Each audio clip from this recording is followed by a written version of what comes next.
What is up, guys? I'm back with another Dark Magician deck profile updated version for the current meta, and I've made a lot of adjustments through trial and error. So the first thing you can see is I'm only running 2 Dark Magicians to avoid getting more bricks, only running 2 Dark Magical Circles. I also removed my Magician's Navigation, and actually one of the viewers commented it, and I tried a lot of variations, and this was by far the best list I came with, because as you can see by the thumbnail, I went 11-1 in plat with this deck, and I wasn't very consistent in winning except for with Brigade Zodiac. So it is a pretty big deal. As you can see, I added 3 skill drains to even up a lot of matchups. Like, I will show you some replays after this, and you will see skill drain wins you so many matchups, even against tier 1 decks. I've beaten eldlich with this deck. I've beaten brigade decks with this just this single card actually. And also you can see there's an apprentice illusion magic in the deck as well. This is just to avoid bricking. I'm not a huge fan on the card, but it does help when you just draw nothing. I've had games where the first 5 turns I just draw nothing but bricks, and this helps a lot when you have this. Now, there's a big downside.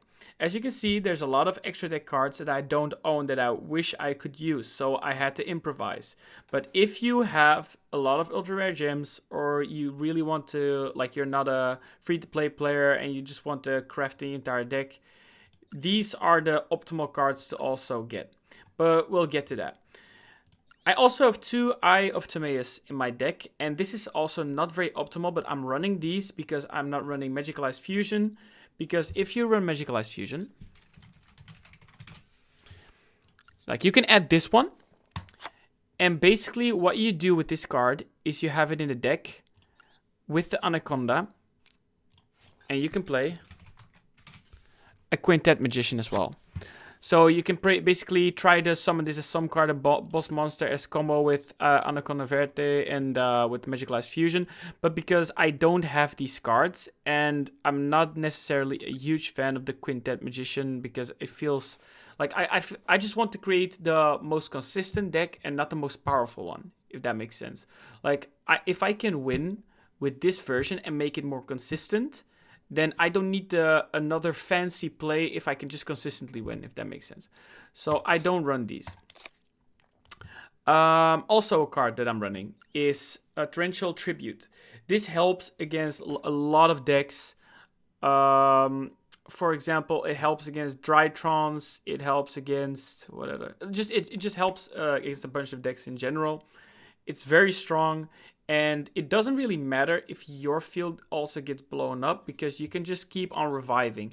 It's for combo decks, it's way worse for their field to for them to lose their field when they're mid comboing or they summon their best monster, than for you to just lose your Dark Magician, or even, for example, you can just resummon them with your Eternal Soul.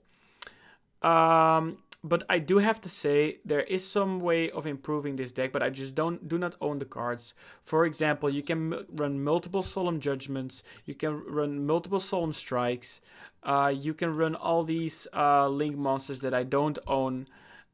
So there is a lot of improvement, but I just wanted to show you guys the deck that I'm winning that is more budget friendly than the best version out there. So if you guys have the cards, feel free to put them in.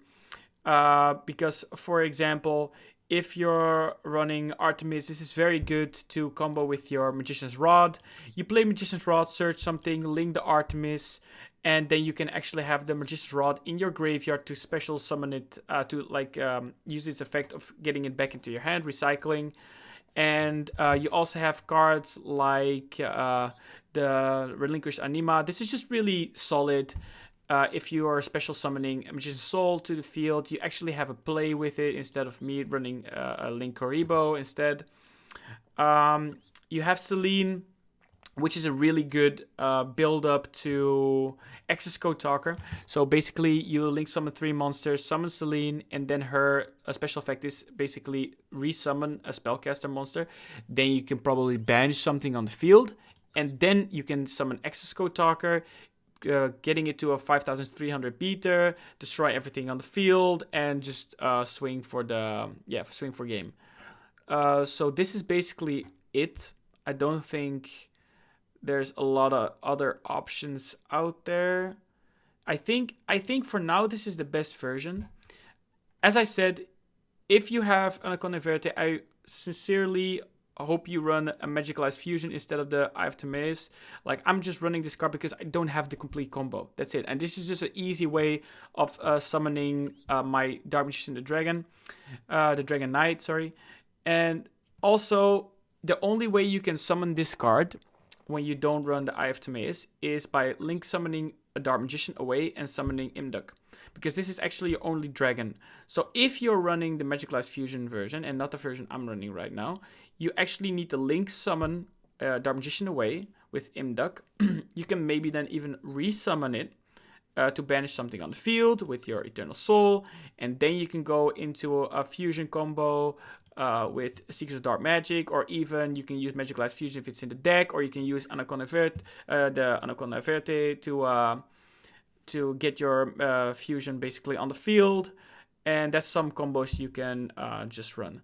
So yeah, I hope this version, I hope it makes sense, and if there's a if I'm missing a few cards, or if you don't agree with the deck, or you have some recommendations of adding a few cards, feel free to reach out in the comments. Like, for example, this deck is also based off one of you guys who submitted it in the comments, and I've tried a lot of variants, and I found this one to be the most consistent. So yeah, I hope you guys enjoyed the explanation. I hope you guys enjoyed the replays after this. Thank you guys for watching. Peace.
I'm saying it's time.